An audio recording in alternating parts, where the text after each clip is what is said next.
Okay, so let's cut right to the chase.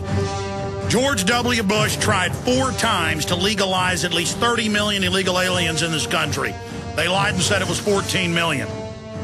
But all the major think tanks say between 25 and 35 million. Now Obama has tried to pass the exact same legislation. Remember the last time Bush did it in 2008? The Republicans with the Democrats? They said, we're not going to let the legislation be public, but we promise you it's non-amnesty. Then Senator Sessions, a good senator, said, I don't care if I get sanctioned by the Senate. He played chicken with them. They didn't sanction him, but he broke their orders. They shouldn't be able to order an elected representative around. He has free speech. He released the bill. And it was worse than amnesty. It said aggravated felons could sign a pledge and be given citizenship. We have a key article up at Infowars.com titled Bill and Melinda Gates Foundation gave millions to la-raza. What does raza mean? It means the race. What is their public slogan? For those inside the race, everything. For those outside the race, nothing. Billions of dollars, over $2 billion in the last decade. It's billions before that, given by the Ford Foundation. It has more than $40 billion total. To Machete and la-raza and others to teach Hispanic children in Mexico, in Latin America, where this movie's now airing, with bloody posters of a machete that says everybody for Machete, to hate the United States, the Republicans and the Democrats, the big foundations. Why do they want this? They want to bring in a group of people who are hardworking and good, but fill them full of racial hatred and turn them into a political arm, and then Republicans stand back and go, oh my gosh, it's the Democrats that are running Machete and la-raza. Oh, my gosh, it's the Democrats that want carbon taxes. Oh, really? Coming up, I'm going to play a News Corp internal video release that was shown to all News Corp employees. This is an internal News Corp promotional that they then later themselves put out publicly, where the CEO of Fox Entertainment brags and shows all the pro-man-made global warming stuff they're pushing. And who's funding Machete? Go pull it up on IMDb. News Corp, Fox. See, master corporations control both ends of the political spectrum. And that way, no matter where you run, they control you.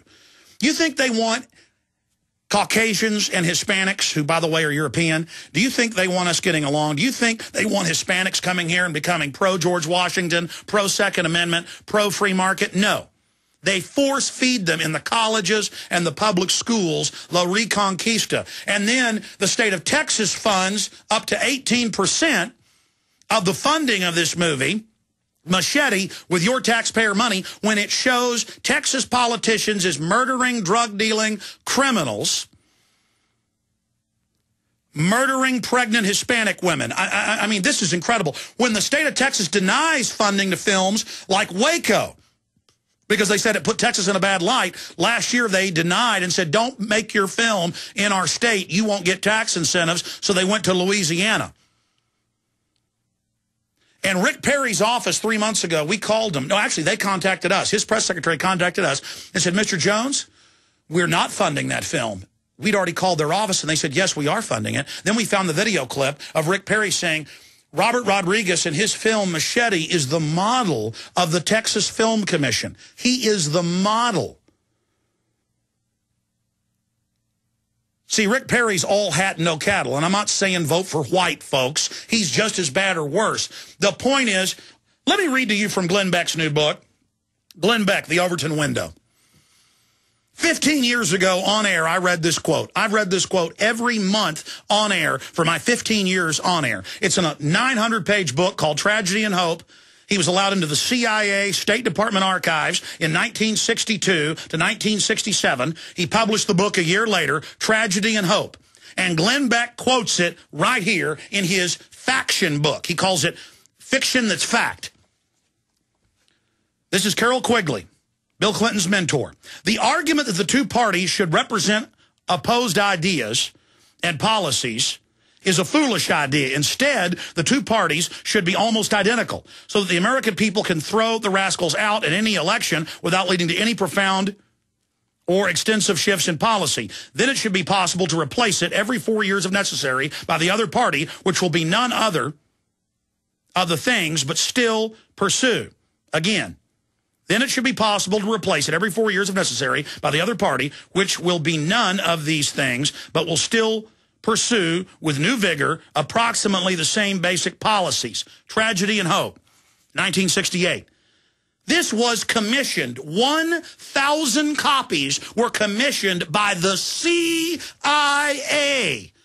about themselves to give to their highest level operatives to be able to understand the takedown of America. Because the CIA openly works for offshore banks, the ones that have stolen $28 trillion in bailout money. Again, Bloomberg AP, not $887 billion. And what is this book? This book literally shook me to my core, the Overton window. Beck in this book admits the government stages terror attacks, wants to set off nukes for martial law, and the character that represents him is this evil operative who poses as a patriot. And then when he finally becomes a real patriot, they grab him, the CIA grabs him and gives him electroshock therapy, and then put him back out on television to control conservatives and patriots. I mean, they just throw it in your face in a faction book. Meanwhile, Beck says you're the scum of the earth if you question the Gulf of Tonkin, which they admit was staged to get us into Vietnam. You're the scum of the earth if you question 7/7, and you're dangerous, and you may be violent if you point out the government ran drills at the exact same time, at the exact same places of the bombings. We had an actuary done. It was, what was it, 1 chance out of 23 trectillion? That's tens of trillions of times more than all the sand in all the world. Impossible. Why do they run drills? Because if one government group gets caught planting the bombs, they tell the other government group that's good, the white side, oh, we were just part of the drill. They ran drills of bombing the World Trade Center in '93. New York Times admitted the FBI cooked the bomb, trained the drivers, let it go forward. That's in this book, but it's nukes bombing L.A. And then he gives newspaper articles about government-staged terror in the end. While on the air, he says you're a piece of un-American garbage if you talk about it. I mean, you talk about mind control, ladies and gentlemen. I don't even know what to think of this.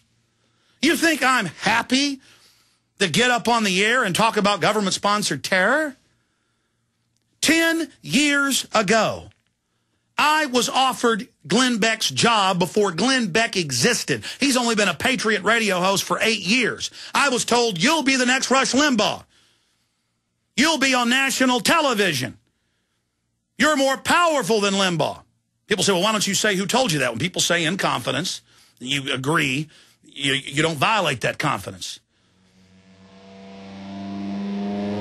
I mean, you do notice they're doing Nightline perspectives on me. You do notice that they admitted my websites, Infowars.com and PrisonPlanet.com, on Alexa and all the other trackers, dwarf Limbaugh and Beck. They know this. So they are the counterfeits. Beck was developed to counter Alex Jones. We'll be back. Look at the blood we're spilling. Look at the world we're killing. The way we've always done before. Look in the dark we follow. Welcome back. To quantify what I was getting into earlier, on two separate occasions, and on several other lesser occasions, smaller networks, I was approached, and I was told, yes, there's a global government forming, but it's for the good of the planet to redistribute wealth. And I pointed out, no, it's not. That's what low-level people are told. We want you to have the biggest national show in the country.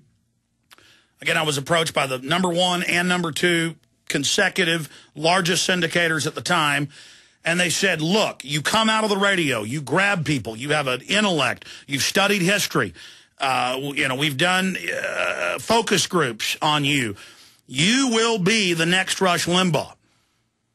And I said, well, where do I sign on the dotted line? And they said, well, here's the problem.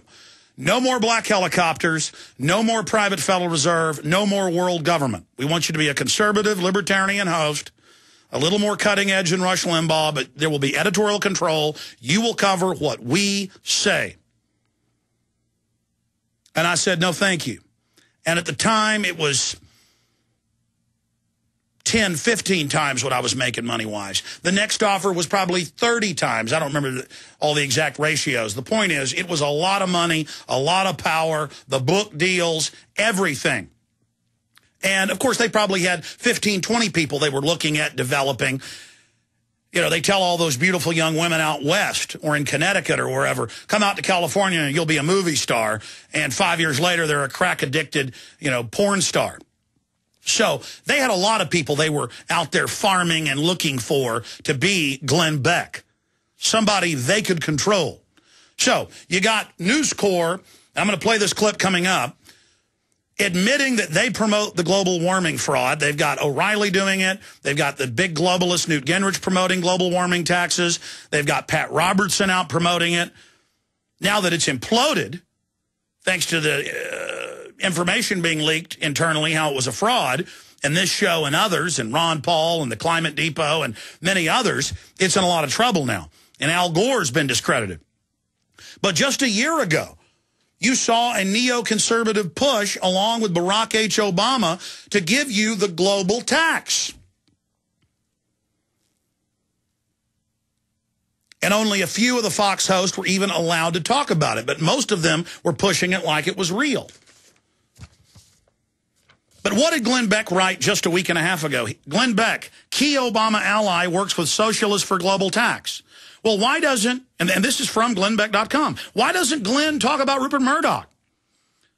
Why doesn't Glenn discuss that? No, see, what they're doing is, when the Democrats were out of power, when the Democrats weren't in office, Keith Olbermann and others played the part of anti-patriot-act, anti-police state, anti-surveillance. Now they're in power, they're all for it.